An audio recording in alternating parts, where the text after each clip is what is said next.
বেঁধে কেমন দিলবর দিলবর দিলবর দিলবর দিলবর দিলবর সত্তর বিশটা দিলবর দিলবর দিলবর দিলবর। আসসালামু আলাইকুম, কেমন আছেন সবাই? আশা করছি সবাই ভালো আছেন, আমরাও অনেক ভালো আছি। তো আজকে নতুন আরেকটি ব্লগ শুরু করছি, আশা করছি আপনাদের ভালো লাগবে। তো আমি ব্লগটা সকাল সকালই শুরু করেছি, এখন বাজে 10টার মতো। তো এখন আমি একটু সবজি রান্না করতেছি। তো আমার আমাইরা ঘুমাচ্ছে এখনও। আমার তানিশা স্কুলে চলে গেছে অনেকক্ষণ আগেই।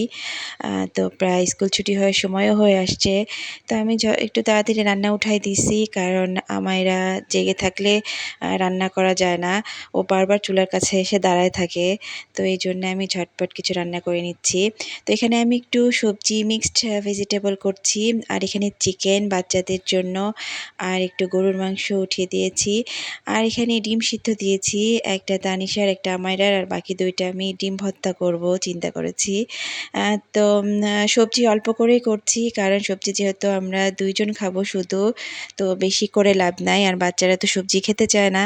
তো এই জন্য ওদের জন্য চিকেন করতেছি, কারণ সেটা দুই বোনই খুবই পছন্দ করে। আমাইরাকে সকালে নাস্তা করাই দিয়ে এখন একটু রোদে বসাই দিয়েছি। একটু তাকাও, আমি মুখ দেখাবো চুল না। বেঁধে কেমন লাগতেছে একটু দেখাও, তাকাও না মা। আমারা আমার মেয়েটার খুবই শখ তার চুল বড় বড় হবে, সে তার বোনের মতো ঝুঁটি করবে। তো যেহেতু চুল খুবই ছোট, তো এই জন্য আমি সকাল সকালে ওকে খাওয়া দাওয়া করাই, তারপরে হচ্ছে চুল একটু বেঁধে দিয়েছি যতটুকু বাঁধা সম্ভব। বেঁধে ওকে বলছি যে একটু কিছুক্ষণ রোদে বসো। তো সে কিছুক্ষণ রোদে বসলো, তারপরে সে ঘুরায় ঘুরায় বারবার তার হেয়ার স্টাইল দেখাচ্ছে, বলতেছে আমার হেয়ার স্টাইল দেখাও। তো আমি বলতেছি যে একটু ক্যামেরার দিকে ঘোরো, একটু ভিডিও করি। সে ঘুরবে না, বলতেছে আমার মুখ দেখাবা না। তো এখন সে এখন বাজে দুপুর 1টা। তো ওকে গোসল করানোর জন্য নিয়ে আসছি। ওর গোসল মানে সে 1 ঘন্টার আগে তো গোসল থেকে উঠতে চায় না, খুবই কষ্ট করে তাকে উঠাইতে হয়। তো গোসল থেকে উঠানোর পরে আমি ওকে দুপুরের খাবারও খাইয়ে দিয়েছি। তানিশাও চলে আসছে, তানিশাকেও খাবার খাইয়ে দিয়েছি। তো এরপরে আমরা চলে আসছে বারান্দায়। তো বারান্দায় ওর দাদি মরিচের গাছ লাগাইছে অনেকগুলাই বেশ। তো সেগুলোই সে এখন তুলতেছে, এবং গাছে অনেক মরিচ আসছে। মরিচ ছোট ছোট, কিন্তু পুরো গাছ ভর্তি মরিচ। তো আমি বলছি যে বাবা চলো তাহলে কিছু মরিচ তুলি, যদি না তুলি তাহলে দেখা যাচ্ছে মরিচগুলো খেয়ে চলে যায়। তো এই জন্য আমাইরা আবার দৌড়াই গিয়ে বাটি নিয়ে আসছে।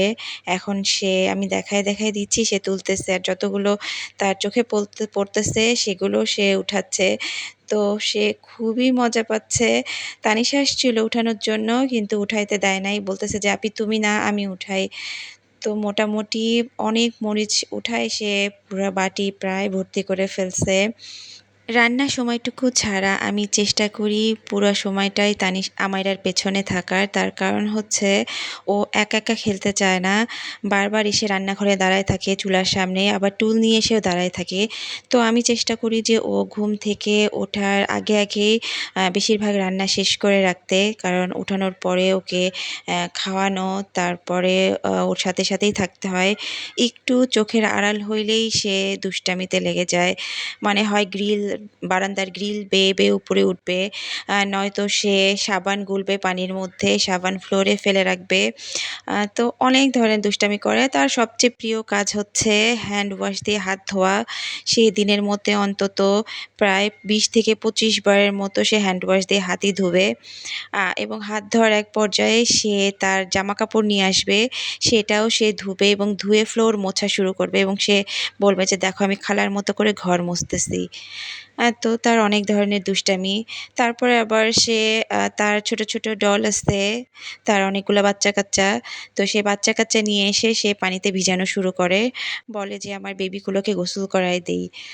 তো এখন ঠান্ডা পড়ে গেছে, ঠান্ডার সময় বেশি ভিজলেও সমস্যা।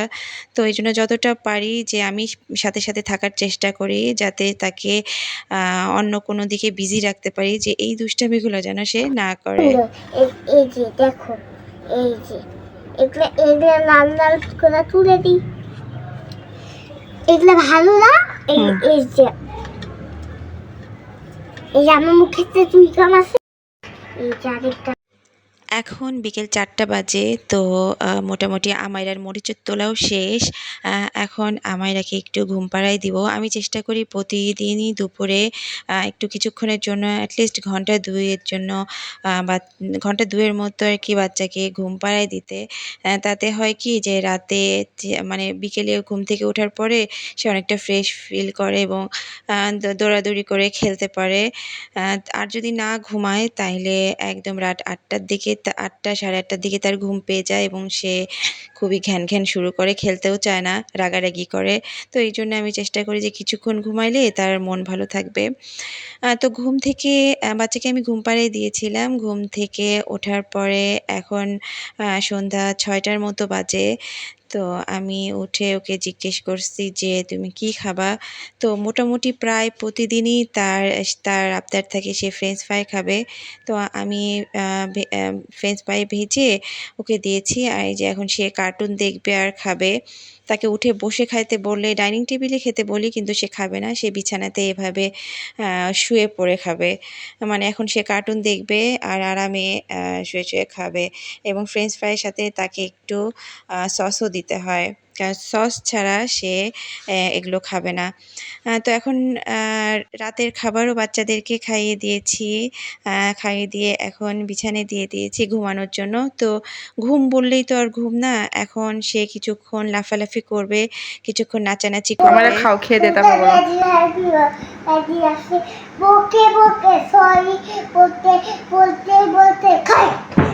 মা দিলবা দিলবা দিলবা দিলবা দিলবা দিলবা দিলবা দিলবা সত্তর বিশটা দিলবা দিলবা দিলবা দিলবা দিলবা দিলবা দিলবা দিলবা দিলবা কসা কারি কারি কসা মাতা শিখা। তো এইরকম নাচানাচি তো অনেকক্ষণ চলতেই থাকবে, তারপরে সে ঘুমাবে। তো আজকে ভিডিওটি এখানেই শেষ করব। সবাই ভালো থাকবেন। আল্লাহ হাফেজ।